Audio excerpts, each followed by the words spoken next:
All right, welcome back, everybody. My name is Josh here from YBLA, Your Best Life Academy. And today we're doing another simulator exam. Now I want to thank every one of you that has subscribed, that has followed us on our platforms. Maybe some of you have already licensed, but you've remained subscribed, and we appreciate that, folks. You know, our mission here is to definitely be able to keep things easy and simple for those of you that are taking your state exam. Now, if you're not subscribed yet, please consider subscribing, folks. The reason that we ask that is because if you found this video helpful, maybe somebody else will as well. Okay. And because of that, we'd like to make it a little bit easier for people to find this video. So please consider subscribing, following us on our social media platforms. The link is down below. We're going to make sure that this is going to be a more of a consistent thing where you guys don't have to wait a year to get another video. So there's definitely going to be videos coming up on a very consistent basis, folks. And we're in the works of even having a video library where you're able to look up any chapter, make things a lot easier. So be on the lookout for that. Subscribe, follow the social media platforms for you to be the first one to find out when we're going to launch that video library, folks. But let's jump into it today, okay? Now, this simulator is based on the state of California exam, the life-only license in the state of California. Now, what I've gotten to notice over this past year since we recorded our first video, I've had the pleasure of working with so many different states now, okay? And I've come to realize that a lot of the material from California actually translates to almost every single state. The only thing that changes from California to other states is slightly the fines, the penalties, the amount of years or the amount of days for certain benefits or provisions. So be sure, folks, that if you are not based out of California, that you look up and double check, cross-reference the dates and the times and the fines that I'm talking about, folks, because things do change, vary from state to state. But for the most part, because I've had the pleasure of working with so many different states, as I mentioned earlier, we know for sure that this video is still going to help you out. It's going to be a live recorded session, just like we did in our first video. So what does that mean?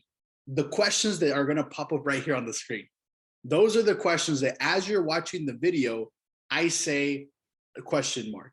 I say I'm not sure, or I kind of guess, okay? These are all the questions that I'm not sure on as we're going through the video. They're right here. But guess what, folks? Out of all these questions that you see here, these are the only ones that we got wrong, okay?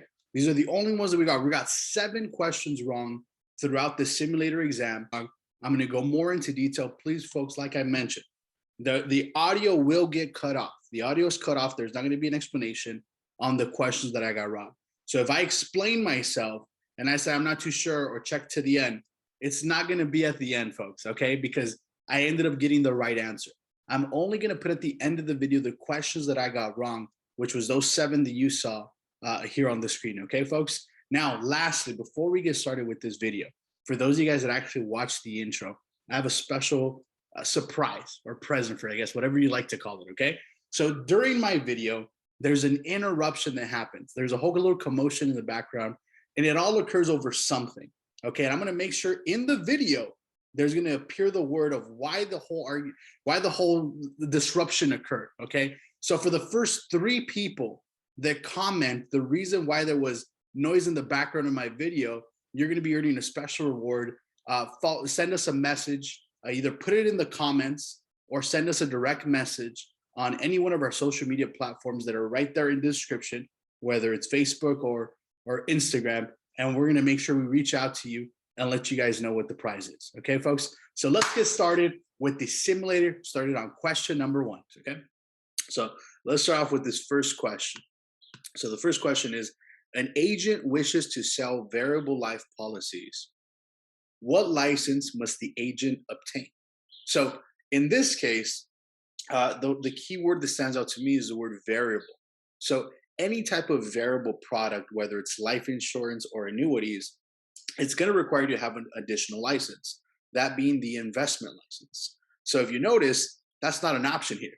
So in this exam, instead of saying the investment license, they use the word securities. So a securities license is the same thing as saying an investment license. So sometimes you may not see the word investment. They'll just use the word security. So I'm going to go with A. Next one. Which of the following about class designation is true about class designation?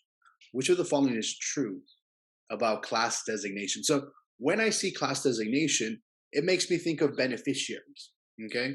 When you're selecting somebody to be your beneficiary and you don't necessarily put them by name, you just put them like to my children equally, to my spouse, to this organization. So let's look at these options. Beneficiaries are not identified by name. Sounds about right. But even when you think it's right, make sure you read the rest of the options. Beneficiaries must be part of the insured's immediate family. That's not true. It is not allowed. Of course, it's allowed. It determines the succession of beneficiaries. No, that's primary, contingent. No, that's other stuff. So I'm going to go with option number 1 or letter A. Beneficiaries are not identified by name. In an executive bonus plan, who is the owner of the policy and who pays the premiums? So in an executive bonus plan, this is a life insurance offered through the company. So it's not like group insurance. Maybe some of you that are watching this have life insurance through your work. That's group insurance. An executive bonus is when the company is offering you the benefit of having life insurance.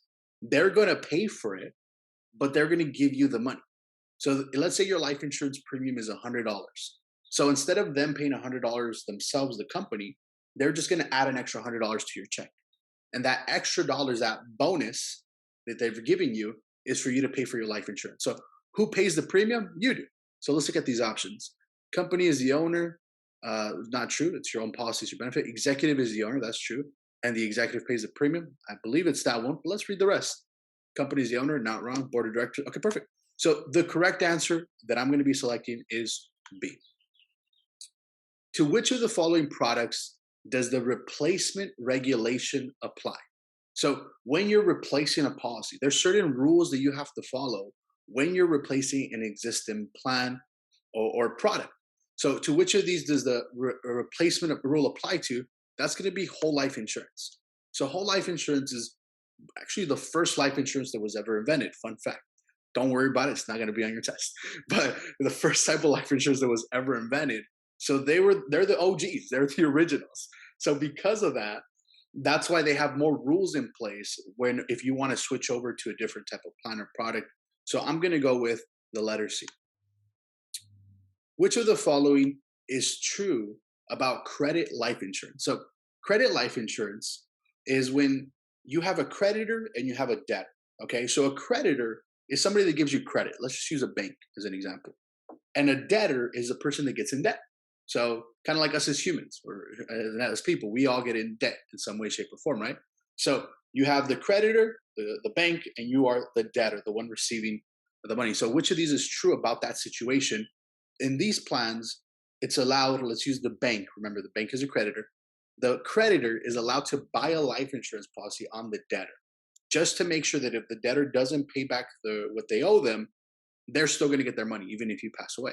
So let's see. Debtor is the policy beneficiary. No, the creditor wants their money, so it's going to be them. Creditor is the policy owner. Sounds about right. Let's read the rest. Debtor is the annuitant. Annuitant has to do with life insurance. Has to do with annuities. Not with life insurance. We're talking about life insurance right now. Creditor is the insured. No, creditor is the bank. Bank's not a person. They're not going to die. Right? So I would have to go with option B, number 2. When an agent does not hold any active appointments with the insurers, what happens to the agent's license? So let's take a pause real quick. An appointment does not mean like an actual appointment, like a doctor's appointment or you sitting down with the client. That's not what they're referring to, okay? Appointment is referring to you being able to represent a company.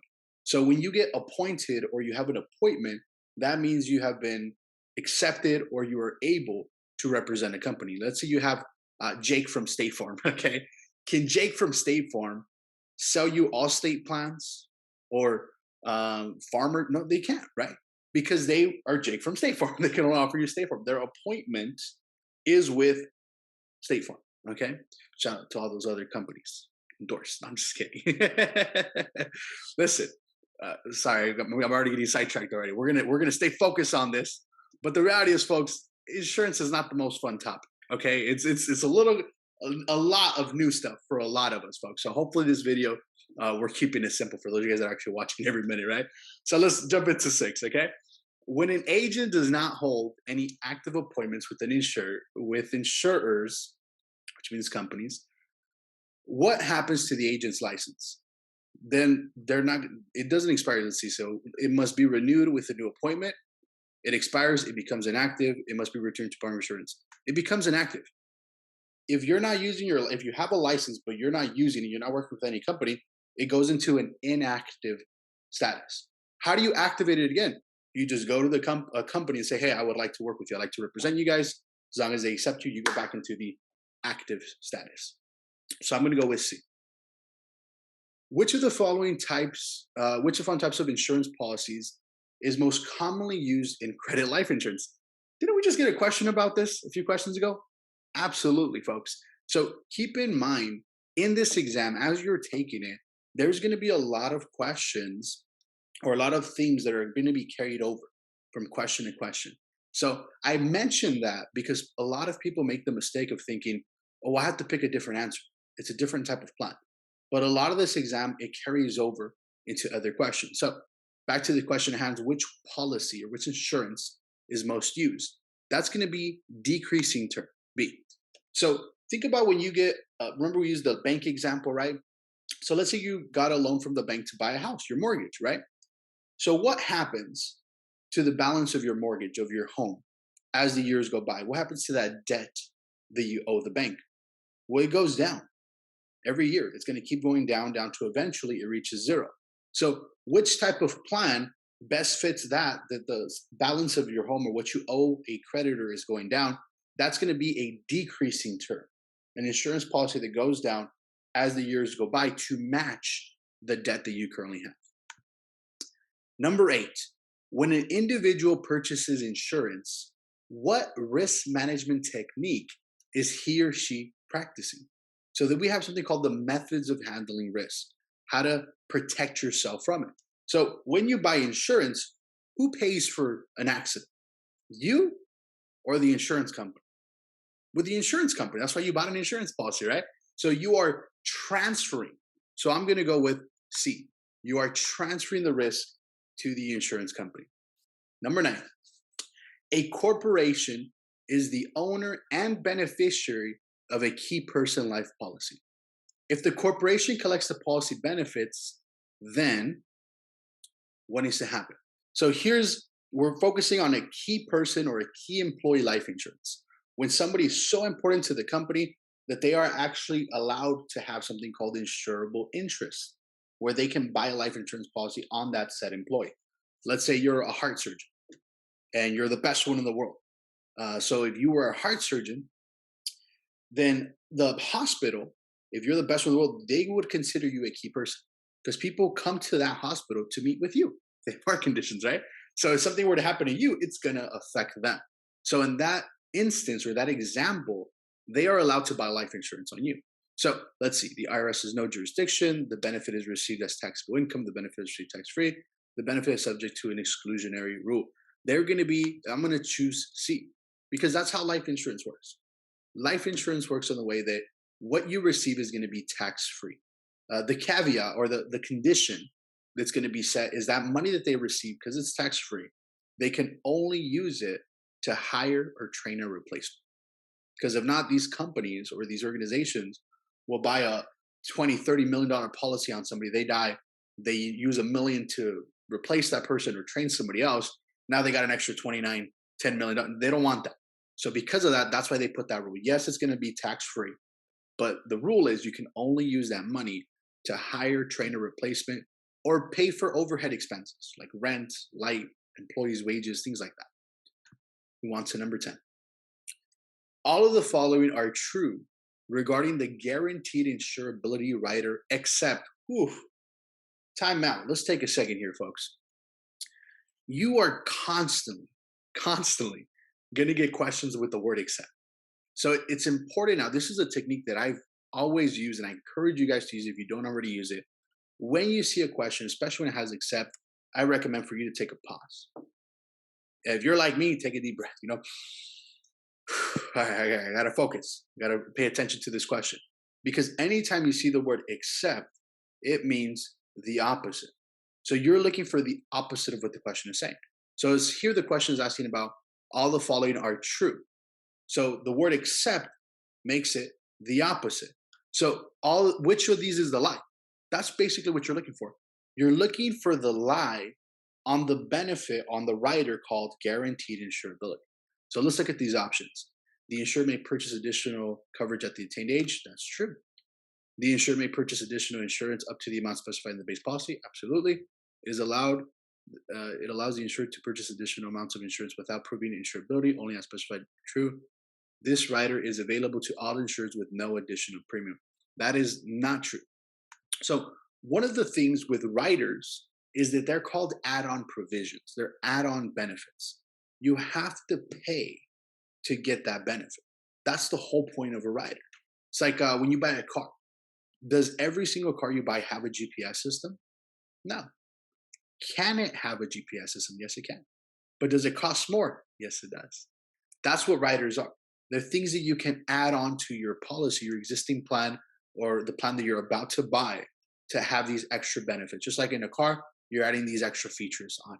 So I'm going to go with number 4 because there's no way that it's going to be free. And with no additional premium, that's a lie. And remember, because of that word except, we're looking for the lie. Number 11, for how long is an insurance company allowed to defer policy loan requests? So when you need to borrow money from your cash value, from your savings, right? How long are they allowed to defer it? Now, this is a question, it varies. It varies from company to company in the real world. So in the test world, I'm not 100% sure. So make sure you watch to the end of the video. Make sure you watch to the end of the video to find out the correct answer. For this moment, folks, I'm going to select C. Okay, for this moment, 6 months. Let's move on. What happens when a policy is surrendered for its cash value? So remember, the cash value is the savings that we just talked about, that savings you have in your life insurance. And the word surrender basically means to cancel.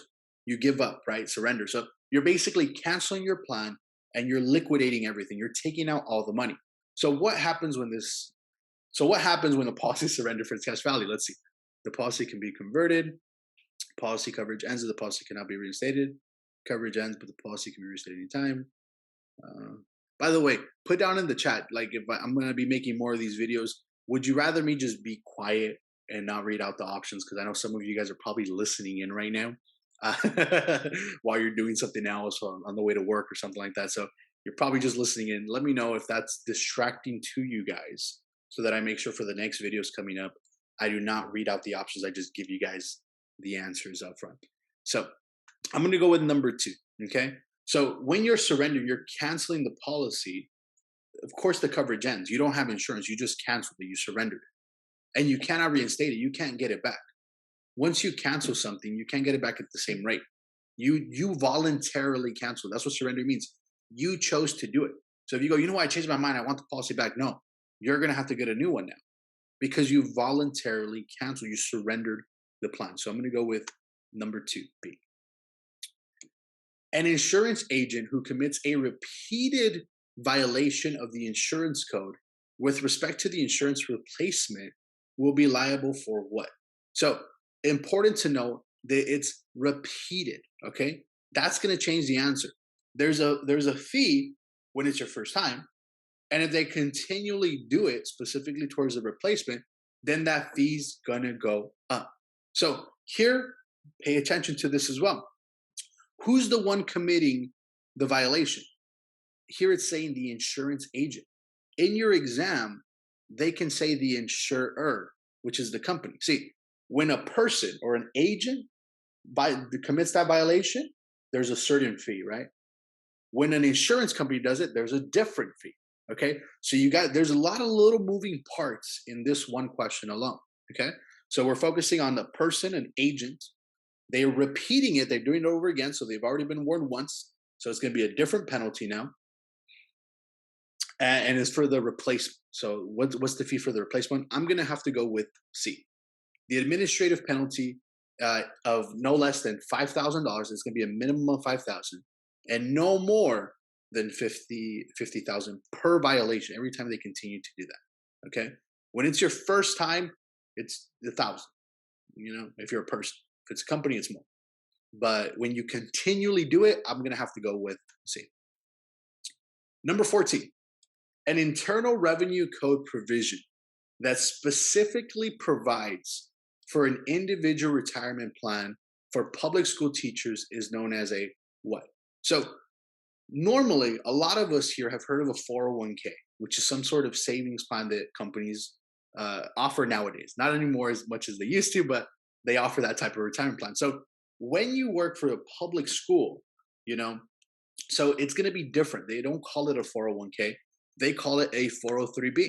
Maybe some of you have that type of plan. So when you work for a nonprofit organization, like the school district, like a hospital, like there's different types of nonprofits, right? So they have a bunch of different names, but the most popular one when it comes to the school district is the 403b or a TSA, a tax sheltered annuity. So I'm going to go with D or 4. Talking a lot here. Thanks for hanging in there, guys. Which of the following is not a goal of risk retention? So this is piggybacking on the methods of handling risk that we spoke about earlier. The methods of handling risk. So not a goal of risk retention. Retention comes from the word to retain or to hold on to. Okay. So basically you're being responsible. I don't know if it's ever happened where maybe you get in a small little fender bender, a little bit of an accident, and then you go, what, let's not involve insurances, I'll pay for it. That's risk retention. You're holding on to the responsibility, you're retaining it. You're like, I'm going to take care of it. Okay. So which of these is not a goal of you taking responsibility for an accident? So to increase control, claim reserving. No, that's true. You do want to, the whole point of you being responsible is you want to be prepared. So that's true. To fund losses that cannot be insured. Well, yeah, of course, that's good. To minimize an insurer's level, but that's going to be the answer. C. The whole point of this is because you're taking full responsibility. So when it says you're going to minimize your liability, that's not true. You're taking the full liability. You're retaining the full risk. So I'm going to go with C. According to the California Insurance Code, which of the following can be classified as an insurable event? So as an insurable. So in order for an event to be insurable, when you learn this in chapter 1 or in the beginning, whatever state you're in, that's the great thing about it. It doesn't really matter. They always talk about it in chapter 1. It has to be something called a pure risk. Okay. So it's going to be option B. So only pure risks are insurable.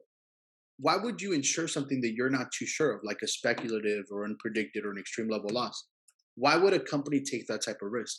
Pure risk is a situation that represents loss only, a guaranteed loss. So those are the only types of risks that are insurable. So that's why the answer is going to be B. Which of the following does not need to be identified in an insurance policy? Not. Listen, folks, I know, like I mentioned earlier, going through this exam, you're worried about maybe a timer, you're trying to get through things quickly. Don't make the little mistakes. Make sure you pause. There's a reason they put the words accept, not, they put them in all capital letters to try to help you guys out. Don't make these little mistakes because you're gonna be like, oh, it has to be an insurance. Which one does not? What does not have to be an insurance policy? And the answer is going to be C. Okay. They do not need your financial rating. Okay. If a company is an A, can they tell you they're an A? Yeah. And most likely they will. Okay. But it's not required by law for them to tell you that. So that's why the answer is going to be C.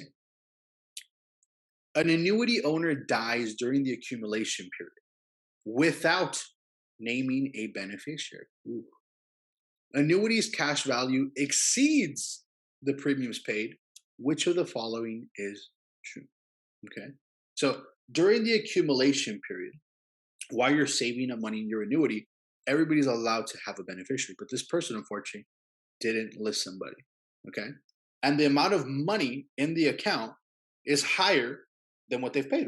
Is doing his job, because that's the whole point of it. The whole point of you investing money is to earn more than what you put in, because it's earning interest, right? So what's going to happen here? So let's look at these options. The cash value will be paid to the state government. The cash value will be paid to the annuitant's estate. The premium value will be paid to the annuitant estates. All benefits will be forfeited.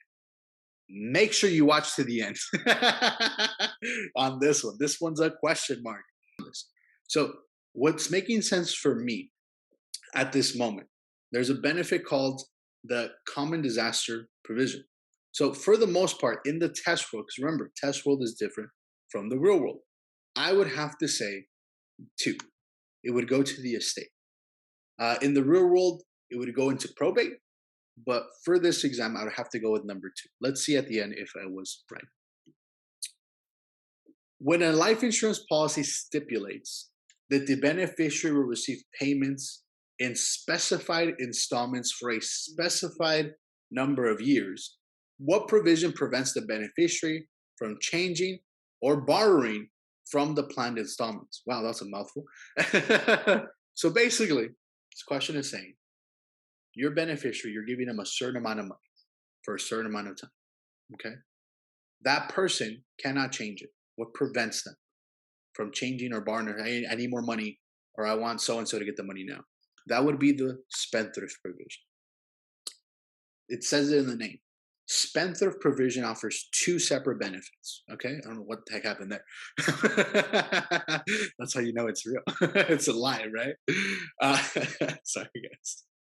Thanks for putting up with me. The spendthrift provision offers two separate benefits, okay? The first one, it says it in the name, spend. You get to limit who and how much they're able to spend. The thrift portion protects you from creditors. So creditors don't have to come up after you for the money. So I'm going to go with the first option, A. An insured has the right to return the new insurance policy for a full refund during the free look period. That's why they call it the free look period, you know, because you get to look at it for free. So because you get to look at it for free, if you change your mind, you're going to get a full refund. Remember, the dates change based on how old you are, okay? So be sure to read your state's material to find that out. A deceptive act or practice committed by a person with the intent to secure an unfair advantage or an unlawful gain is known as what? That would be fraud? Question mark on this question. I'm torn between two options, fraud and misrepresentation. So I would have to go with fraud just because you're trying to commit fraud, like trying to cheat somebody, okay? So I would have to go with A. Watch to the end, folks, or fast forward to the end to find out if I was right. Number 22, which of the following statements is true about a policy assignment? Okay, so remember, capital letters, they're important. Take a second, read them. Okay, true. We're looking for the truth about assignment. What's assignment? Assignment is a provision, it's a benefit that allows you to transfer ownership. That's the whole point of this benefit. It transfers rights of ownership from an owner to another person. Sounds about right. Always read the rest. It is the same as beneficiary designation. It's not the same. It permits the beneficiary from designating a person to receive the benefits. It authorizes the agent to modify. It's going to be A. Okay. The whole point of assignment is you can assign somebody else to be the owner of the policy. Now that can be for a short amount of time, temporary, or it can be forever, permanent. Okay. The title page of the policy provides a summary of the benefits and the coverages provided by the policy. All of the following information is included in the title page, except, why do I do it? I don't know. I don't know why. Maybe because I saw Kung Fu Panda do it. I don't know. But I love taking a deep breath with these questions personally because it allows me to reset and to refocus. Except we're looking for the opposite. So what does not have to be included on the title page? Okay. The premium amount to the model, the effective date, termination of the policy, the insurance beneficiaries, the type of policy line coverage. It's going to be option C. Your beneficiaries are in your policy, but they're not on the first page. They're not on the title page. The title page is for the most important things, which are the options 1, 2, and 4. Those are the most important things. Of course, they're going to be included on the first page. But your beneficiaries is going to be included later on in a different page, not the title page. So it's going to be C. Number 24. All of the following are requirements of eligibility for Social Security disability income benefits, except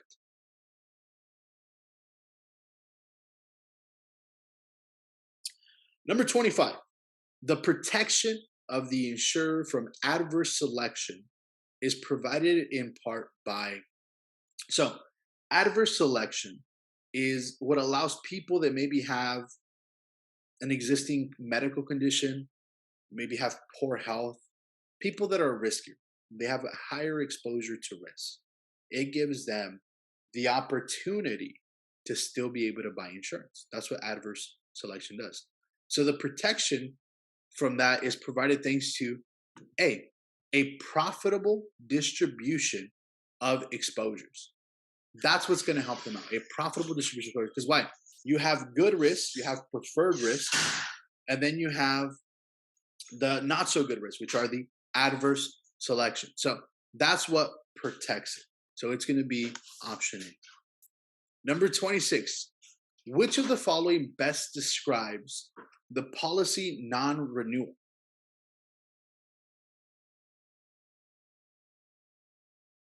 Number 27. All of the following are dividend options, except, remember, the opposite. Which of these is not a dividend option? So if you remember reading in your section of provisions and options, we learned that there's a funny little acronym for these dividend options. And the acronym is just a word where every letter represents a different word. So the acronym here is oh crap. So if we remember oh crap, which of these is not a dividend option? Well, here's the letter F. Fixed period installments is not part of oh crap. We have all the other letters. So it's going to be option number 2. An insurer, very important, insurer, which means a company. Because remember, if it's an insured, a client, they have different responses. So an insurer neglects to pay a legitimate claim. Ooh, they should have paid, but they didn't want to pay. That is covered under the terms of the policy. Which of the following insurance principles has the insurer violated? That's going to be consideration, which sounds a little weird, right? Why would consideration be what it is? In chapter of the contracts, they talk a little bit more in detail about that, okay? They talk about consideration is the promise to pay. Number 29, a young father would like a life insurance policy to provide coverage for all 5 family members at the lowest cost. Which type of policy would he most likely buy? He would buy a family protection policy, okay? Because he's trying to include everybody into it, and it's very affordable because you're adding your spouse and your children as riders. So I'd have to go with option number 1A. Number 30, to sell variable life insurance policies, an agent must receive all of the following except, wasn't that one of the first questions that we talked about, the whole variable and security? So we already know that you need a securities license. This is why piggybacking on existing questions is going to help you out. A life insurance license, of course, you have to have an insurance license. You got to have a securities license. Okay. So now we're left with the registrations. SEC registration or a FINRA registration. Which of these do we not need? Because of that word except, we're looking for the opposite. So which one do we not need? That's going to be the SEC. SEC is more for companies. All these companies, these brokers, they have to register with the SEC, the Securities Exchange Commission. As an agent, as a person, you don't register with them because you're not an organization, you're not an entity, a business. You would have to register with FINRA. Okay, so it's going to be option C or 3. 31.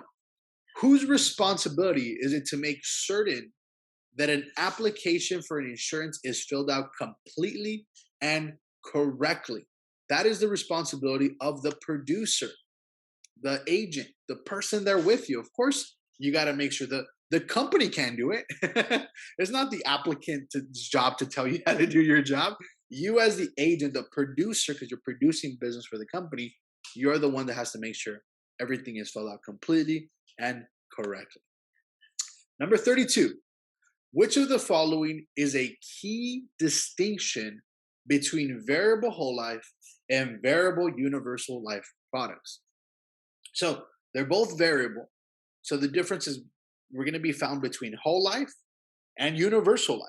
So we know whole life loves to offer guarantees as far as the premium, as far as the face amount, and even the cash value. There's a fixed interest rate. As for universal life, it's interest sensitive. The amount of interest you can earn can go up or down. And there's some differences with the coverages. Things can fluctuate and change. So let's look at these options. Variable whole life has a guaranteed death benefit. That's true. That is true. Let's look at the rest of the options. Variable universal life is regulated solely through FINRA. That's not true. Not just through them. They're also through the insurance commission as well, because it's insurance and an investment product. So it's not true. Number 2, variable whole life allows policy loans from the cash value. Well, they both do. They both offer loans. So here we're talking about the distinction, the difference. Variable universal life has a fixed premium. That can change, actually. So it's going to go, I'm going to have to go with number 1. Okay? I'm going to have to go with number 1 as the answer. Number 33. Employer contributions made to a qualified plan. Okay? So a qualified plan means it qualifies for special tax benefits. And it's done by the company. So when the company makes these payments to these qualified plans, basically what's going to happen? So they may discriminate in favor of highly paid employees. No, that's not true. They're not allowed to discriminate. They are after tax contributions. They are taxed as annual salary. They are subject to vesting requirements. So in this one, I would have to say it's option number 4, because they are taxed. They're going to be tax deductible, but that's later on. The vesting requirements means you have to leave the money there for a certain amount of time before you can touch it, like a 401k. Can you take a loan and borrow it? Yes, but the vesting requirements for you to be able to take it out. So I'm going to have to go with option D. Number 34. All of the following are requirements for life insurance illustrations except the opposite, okay? What's not required? So we're talking about an illustration. So an illustration is a non-guaranteed element, something that is not guaranteed, okay? So sorry, folks. Sorry. They must identify non-guaranteed values. That is the truth. That's the whole point of illustration. But again, we're looking for the except. They must differentiate between guaranteed and projected amounts. Possibly. Let's look at the rest. They must be part of the contract. They may only be used as approved. That is very true. The last one. So, except. So, I would have to say number 3. They don't have to be part of the contract. Okay? They're saying that that's not true. Not every company is going to offer illustrations. They would show you exactly what they offer. Illustrations is used more for financial products that offer some sort of investment return. So I'd have to go with option C. Number 35. All of the following statements are correct regarding credit life insurance, except, didn't I tell you folks that they were going to include these? They waited towards the middle of the test too. They lull you into a false sense of security. We're like, these first questions are simple. And then towards the middle, you're kind of like, okay, they're playing. Let's play ball, right? So, which of these is a lie? Which is incorrect? Because remember, except means the opposite. So, which is incorrect about specifically credit life insurance? So, benefits are paid to the borrower's beneficiary. Let's look at the rest. The amount of the insurance permissible is limited per borrow. That is true. Uh, Premiums are usually paid by the borrower. Benefits are paid to their creditor. So if you notice, 4 and 1 contradict. Benefits are paid to the creditor. Benefits are paid to the borrower's beneficiary. See how they're different? One of them has to be right, and these are opposites. So the reality is, remember, the whole point of credit life insurance is for the creditor to get the money. So we're going to go with 1. Even if you feel you know the answer, folks, I encourage you guys, read the rest of the options, okay? What type of insurance would be used for a return of premium rider? The ROP rider. I don't know why, but ROP always goes with increasing term in this exam. It's like peanut butter and jelly, okay? Or peanut butter and bananas, whatever floats your boat, right? So increasing term and return of premium, they're constantly, in this exam, always mixed together. It applies to every state, actually. That's what I've noticed. 37. Which of the following documents delivered to the policy owner includes information about premium amounts, cash values, surrender values, and death benefits for specific policy years? That would be the policy summary. I got stuck between two. So remember, the buyer's guide gives you generic information, not too much into detail. A summary goes really into detail. See how it says for specific? Yeah, so I'm going to have to go with C because they're going really into detail. A buyer's guide just gives you kind of general information. Here, because they're going into amounts, cash value, surrender value, that's specific information. I'd have to go with C. 38. An individual's tendency to be dishonest would be indicative of a moral hazard.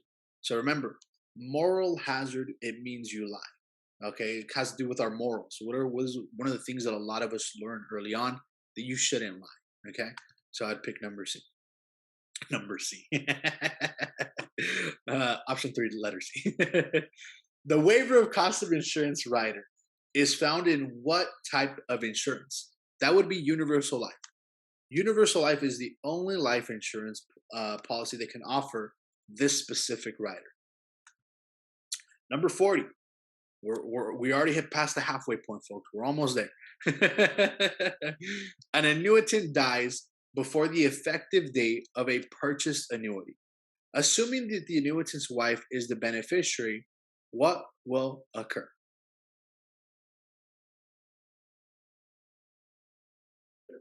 If an applicant for a life insurance policy and a person to be insured by the policy are different people, the underwriter would be concerned about what?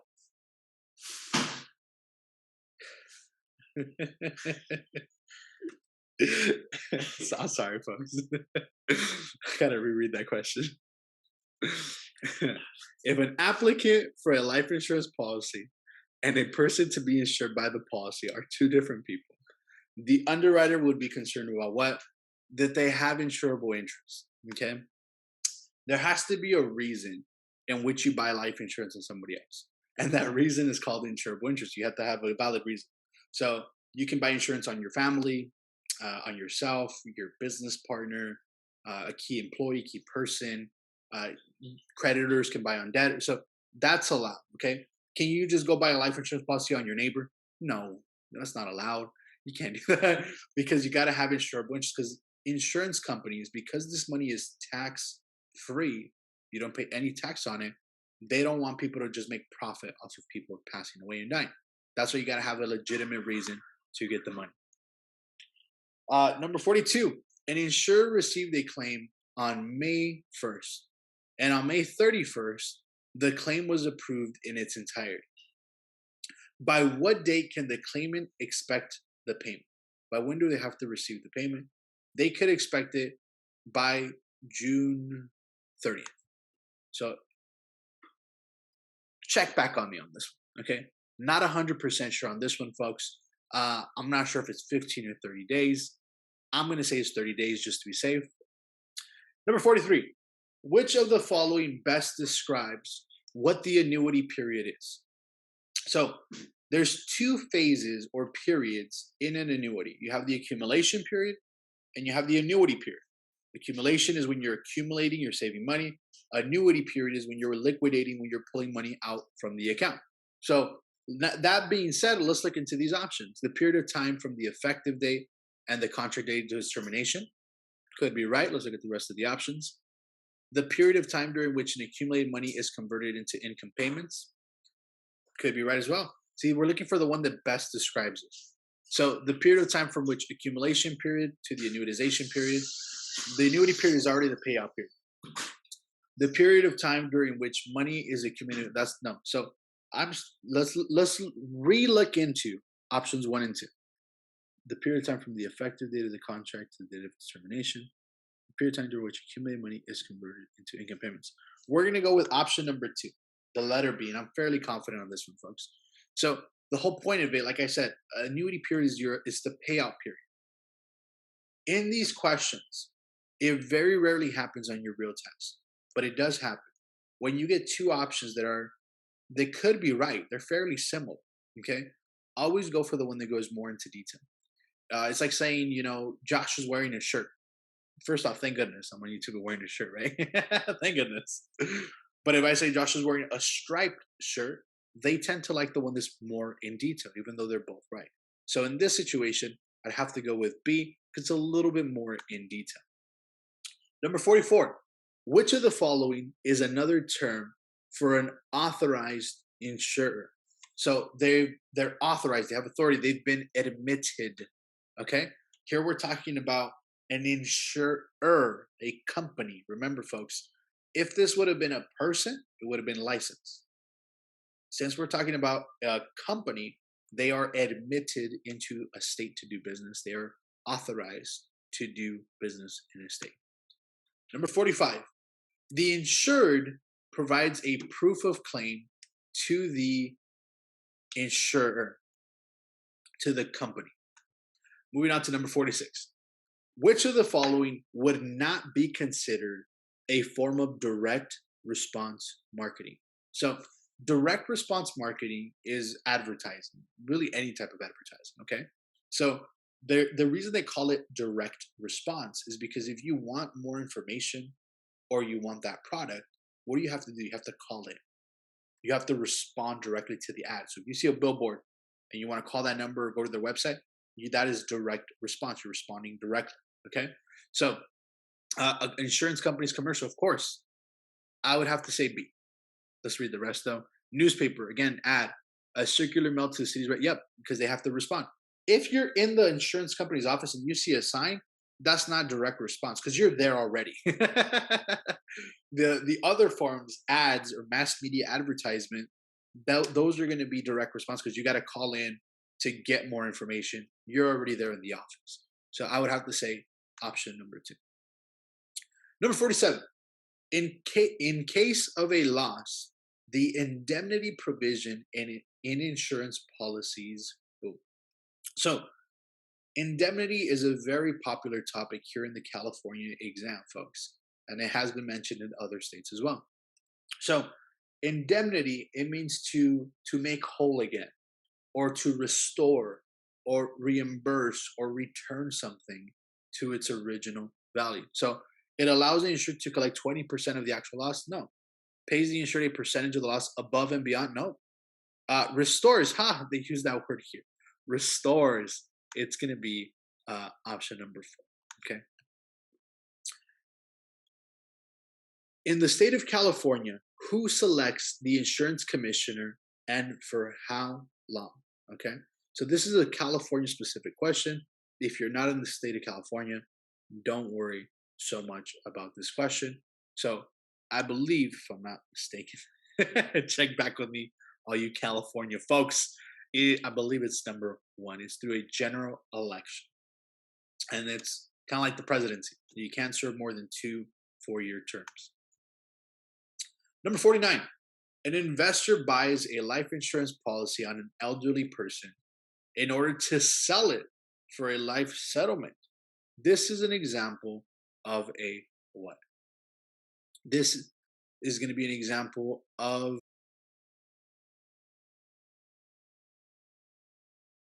Number 50, in order to, in order, in addition to penalties, fines, and possible imprisonment for violating the provision relating to misrepresentation, the commissioner may suspend the license of such a person for a period of up to.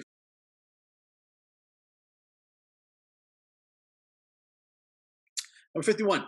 All of the following are the responsibilities of every long-term care insurer in California except what's opposite?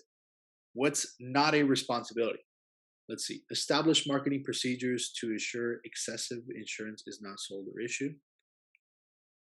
Hmm. Hmm. We'll come back to that one. Submit to the commissioner a list of all agents authorized to solicit individual consumers for the sale of long-term care insurance. Yes, that is a requirement. Provide enough business to solicit long-term care insurance. Establish marketing procedures to assure that any comparison of policies will be fair and accurate. Very important. So I'd have to say number 3, C. They do not have to provide enough business to solicit long-term care. They don't have to do. Okay, can they do that? Yes, they don't have to. So I have to go with letter C. 52. As part of the continuing education requirement, what is the minimum number of hours of continuing education specific to long-term care insurance to be completed prior to each license renewal? I would have to say 8 hours. That would be the requirement, 8 hours. 53. An insured has chosen joint and 2/3 survivor as a settlement option. What does this mean to the beneficiary? So a joint and survivor refers to 2 people receiving a payout from their, most likely an annuity, because they're using a settlement option. Settlement options tend to do more with annuities.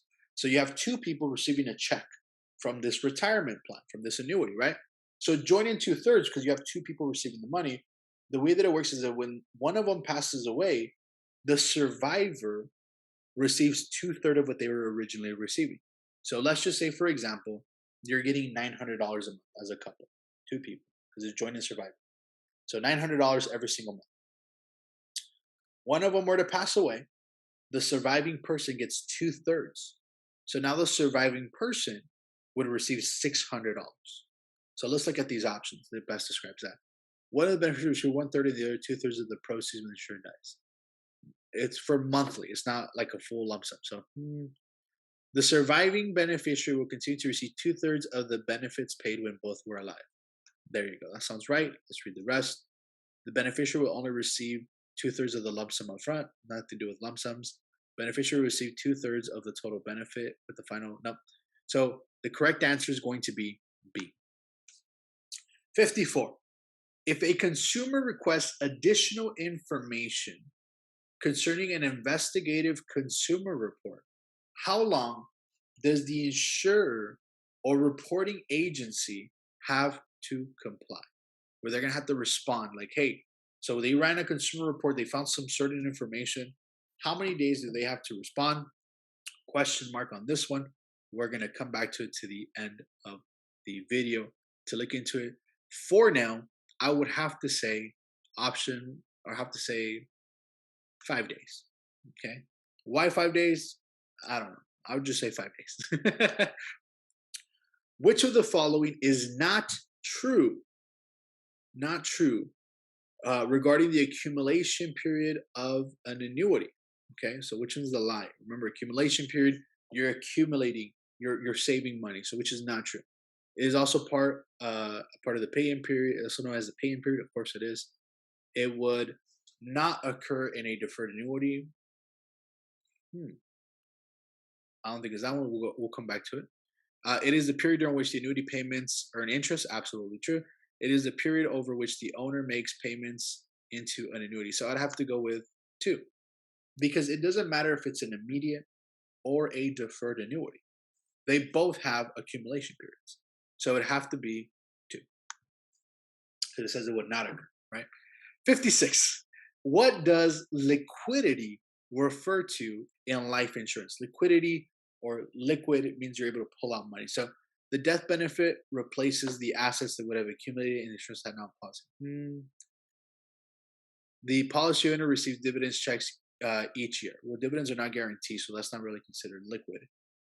The insurer receives payments each month in retirement. Well, we're talking about life insurance. We're not talking about retirement. Life insurance pays out when you die. So I'd have to pick number 4. So 3 is the best answer for liquidity, but we're specifically talking about life insurance. We're not talking about a retirement plan. So I would have to go with 4 because the cash value that you can pull out money or borrow money from, I'd have to say that's the best option. Number 57. Which of the following statements regarding the taxation of a modified endowment contract is false? Which of these is a lie? Which of these is not true?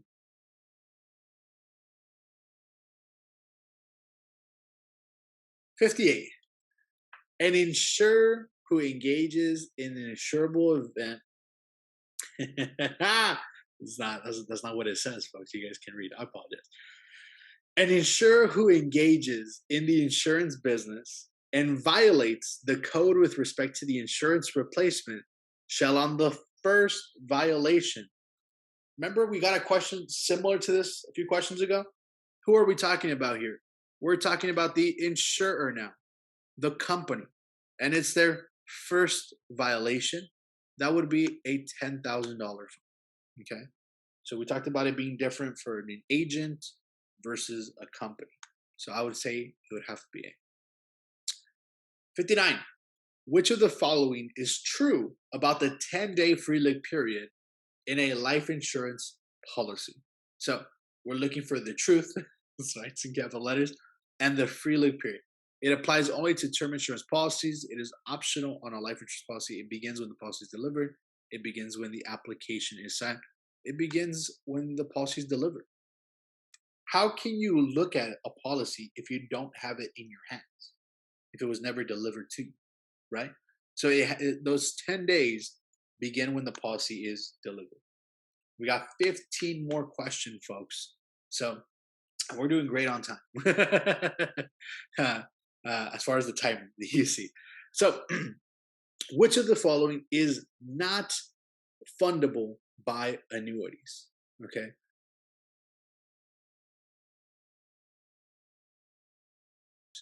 61.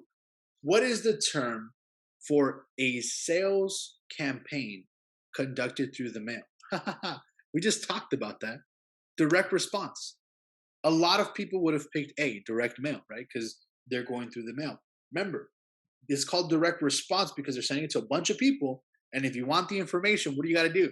You got to call them up. So it's going to be option number 4. 62.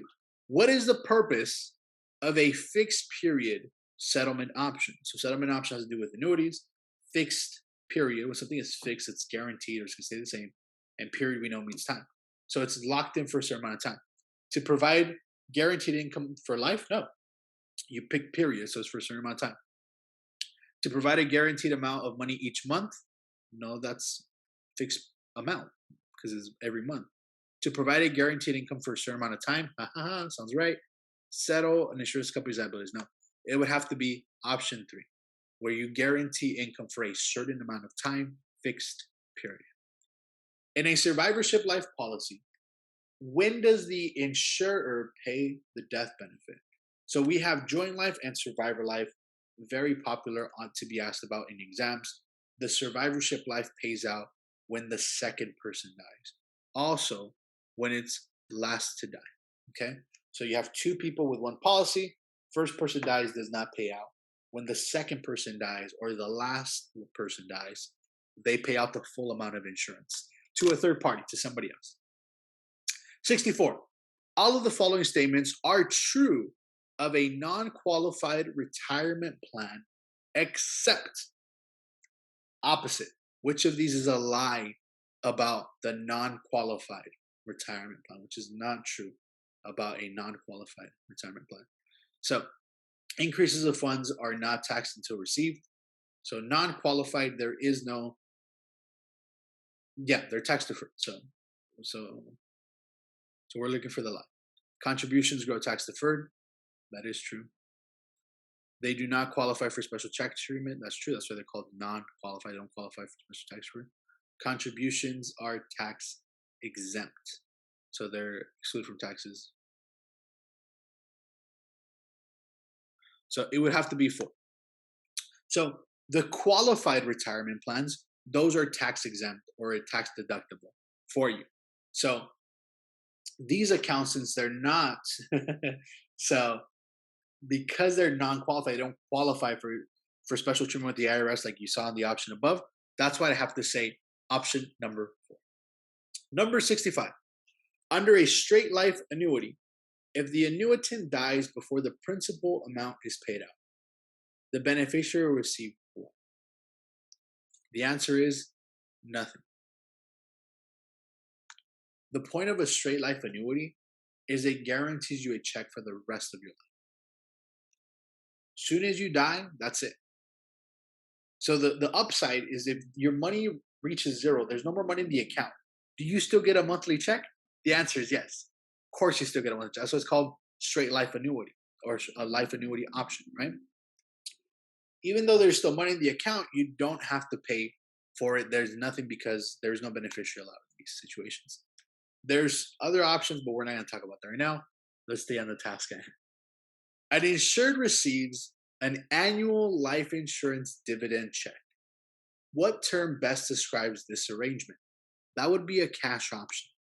So remember we talked about the oh crap, where one of the options is to actually receive a money or a check, even though it's a check, it's still considered cash. You're cashing out because you can use that money for all the other options that apply, but the receiving a check is the cash. 67. Which of the following would describe a legal document which would dictate who can buy a deceased partner's shares of the business and for what amount? That would be a buy-sell agreement, okay? They're agreeing how much to buy, it says right there, buy a deceased partner's, and for what amount, for how much to sell it for. So that would be a buy-sell agreement. Events in which a person has both the chance of winning or losing is called a speculative risk. You speculate, you're not too sure. 69. Which of the following riders would not cause the death benefit to increase? So, not. That's the word, not. So it's not going to cause the amount to go up. So the cost of living rider, does that go up with inflation? Yes. Guaranteed insurability rider, that could cause it to go up. Pay or death benefit, accident death rider, it would be number 2. Okay. Number 2 has to do with paying for policies for minors, for children. Nothing to do with making your death benefit increase. All the other options, it doesn't mean that they will go up, but they can cause it to go up. If that's something you would like. Okay. So that's that one. Number 70. Home stretch, baby. What happens if a deferred annuity is surrendered before the annuitization period? So annuitization is the payout. It's another way of saying annuity period. This is where it gets sometimes confusing because they got multiple words that mean the same thing. So what happens if you pull out your money or you surrender a policy during the accumulation period? That's what this question is asking you. So the owner will only receive a refund of premium. Let's look at the other options. I don't believe it's that one. The insurer can only apply the surrender value towards another annuity. Deferred annuities cannot be surrendered prior to annuitization. The owner will receive the surrender value of the annuity. I would have to say 4. That one makes the most sense. So remember, during the accumulation period, while you're accumulating money, there's something called a surrender charge. Okay. So there's going to be a fee for you canceling ahead of time for not waiting the length of time that you had originally agreed upon with your annuity company. So they don't want to say that. So they're going to say is the surrender value. So you cancel because this person wants to surrender, you get the surrender value, not the full amount. So that's going to be the best option, number 4. 71. In terms of parties to a contract, which of the following does not describe a competent party. Competent means you understand. Okay. So which of these is not, it does not describe a competent party? The person must be mentally competent. Of course they do. The person must have at least completed secondary education. Not necessarily. The person must be under the influence of drugs. The person must not be under the influence. That's true. The person must be true. It'd have to be option number 2. There's no requirement as far as education level, but you're not allowed to be mentally incompetent. You're not allowed to be under the influence of drugs or alcohol, and of course, you have to be old enough to sign a contract. So, but that has nothing to do with education. So we're going to go with 2. Number 72. The price of insurance for each exposure unit is called the rate. That's what it is. So the rate. Because what you pay at the end is the premium. 73. Who is a third party owner? It means the people that are involved, somebody that's not actually in the policy. That's a third party owner. So if I were to buy insurance for, let's say, my grandchildren, I would be considered a third party owner because the policy is on my grandchildren's life and I own the policy, right? That is a third party owner.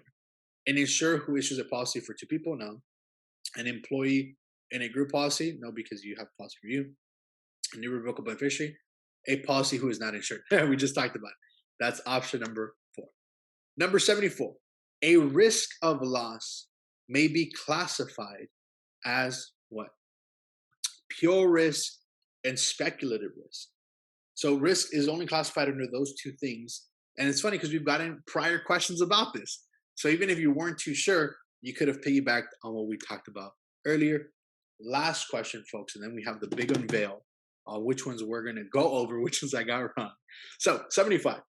Which of the following is true regarding taxation of dividends in participating policies? So the answer is dividends are not taxable. Okay. Dividends in this exam, folks, is a return of excess premium. It's a return of your overpayments. You overpaid and they're giving you money back. Think about when you go to the store and you're grocery shopping, and let's say you hand them cash. I know not many people do that nowadays in this technology era, but you hand them some cash and they give you change. So they gave you money. They gave you money, right? Do you got to pay tax on that money? No, it was yours to begin with. So a dividend, because it's a return of excess premium or a return of overpayments, dividends are not taxable. So here's the big unveil. Let's see what we ended up getting. Thank you, madam. We ended up getting a 90%. Congratulations, folks out there for sticking it out with me. Here is the breakdown. So that just goes to show, folks, that you don't have to be 100% expert on this stuff, you know? So here's the option. So it gives you this breakdown. You're able to see which ones we got wrong. All right, folks. So now let's take a deep dive on these 7 questions that I did not get correct. Let's look at the first one, okay? Number 24. All of the following are requirements of eligibility for Social Security disability income benefits except. So the correct answer is going to be the letter C, being the age of 65. See, remember we talked about throughout this video, anytime you see the word except, it means the opposite, right? So all the following are requirements. Well, which one is not a requirement? Being the age of 65 is not a requirement. Maybe some of you, just like myself, maybe you know somebody that is under the age of 65 and receiving disability, right? Well, guess what? Being a specific age is not required. You got to make sure you have enough credits, you've reached that fully insured status, and you've waited the period and everything else right there. But it is not required for you to be a specific age in order for you to access Social Security income benefits. So the correct answer for this one is the letter C. Number 26. Which of the following best describes a policy non-renewal? The correct answer is number 3, letter C. Discontinuance of an insurance policy by the insured on the policy's anniversary date. I'm a little embarrassed that I got this one wrong. But yes, it says it in the title, non-renewal. You cannot renew it. So when it's time for the anniversary date, it's going to stop there. The policy is not going to be renewed. So C is the correct answer, folks. Number 40, an annuitant dies before the effective date of the purchase annuity, assuming that the annuitant's wife is the beneficiary. What will occur? So in this case, they're not talking about her liquidating the account. They're not talking about her pulling money out of the account or anything of that nature. So because of that, we're going to have to pick letter B, or option number 2. The interest will continue to accumulate tax deferred. So in most cases, if a spouse passes away and the surviving person that inherits the money is another spouse, they just basically becomes their annuity. It becomes their retirement plan. So in this question, since they didn't go into detail about her withdrawing money or pulling out money or increase, none of the other stuff, what's going to end up happening is we're just going to have to assume that the account is now hers. So the correct answer is the money will continue to accumulate tax deferred, meaning you're not paying taxes now, you're going to pay taxes later. Number 49, folks, an investor buys a life policy on an elderly person in order to sell it for a life settlement. This is an example of what? This is an example of letter 2, I did it again. Option 2, which is a STOLI policy. So a STOLI policy stands for stranger-oriented life insurance. So these life insurances, there's only really 2 things that you got to remember about them. Number 1 is that it bends the rules of insurable interest because you're able to buy insurance on a stranger. And number 2, the reason that you buy these plans is with the intention to sell it later on because you have no real connection to that person. That's why they call it STOLI, or stranger-oriented life insurance. So these plans, STOLIs, are always going to be sold eventually for a life settlement option. So the correct answer is number 2. Number 50, in addition to penalties, fines, possible imprisonment for violating the provision relating to misrepresentation, the commissioner may suspend the license of such a person for a period of up to 3 years, okay? It's up to 3 years. So I accidentally clicked the wrong amount of time. This is why it's so important, folks, that you look into these little minor details. Since I've worked with quite a few different other states already at this point now, I tend to sometimes even get my own numbers confused.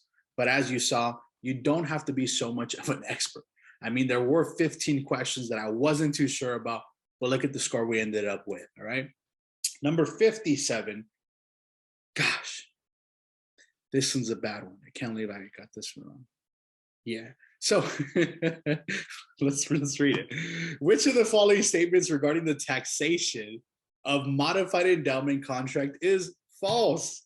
It's so funny because throughout the video, I kept talking about, look out for the words with capital letters. Look at that. And then when it came time to pick my answer, I know you guys didn't get to hear the explanation because I muted it. I made the same mistake, okay? So we're going to clear that up, folks. So which of these is a lie? The answer is number 3, okay? Withdrawals are not taxable. That is a lie. They are taxable, okay? You do always have to pay taxes on the interest when you withdraw money. So the correct answer is number 3. That is the lie. Withdrawals are going to be taxable, specifically because we are talking about a modified endowment contract.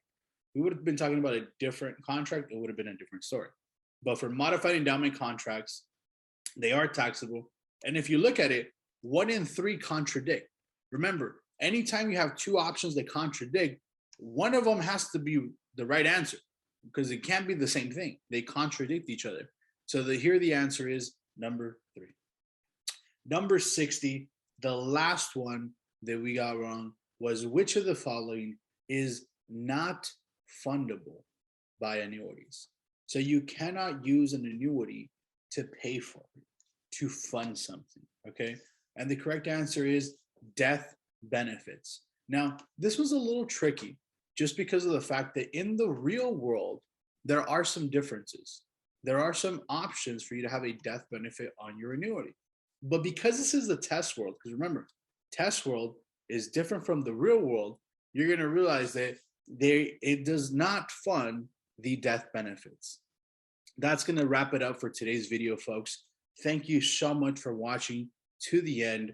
Make sure you go and hit that like button, hit the subscribe button so that you're up to date with the newest videos. Because as I mentioned, we're going to make sure that we're putting more and more videos on a consistent basis to be able to help you guys out. Hopefully you guys caught that keyword, that word that I mentioned that caused the commotion in the background all over something so small and simple. So if you remember the first 3 people to comment to it, make sure you got to be subscribed. You got to be or send us a message on our so you know what to do. Send us a message, write it in the comment, send us a message, a DM on our social media. We'll get back to you with the reward. And for future videos, make sure you're subscribed so you're the first one to see them. Have a wonderful rest of your day, guys. Best of luck on your exam. We really do hope that we're able to provide some sort of help this day. Have a great one until next time. Congratulations, folks. You know, we want to thank fucking stupid.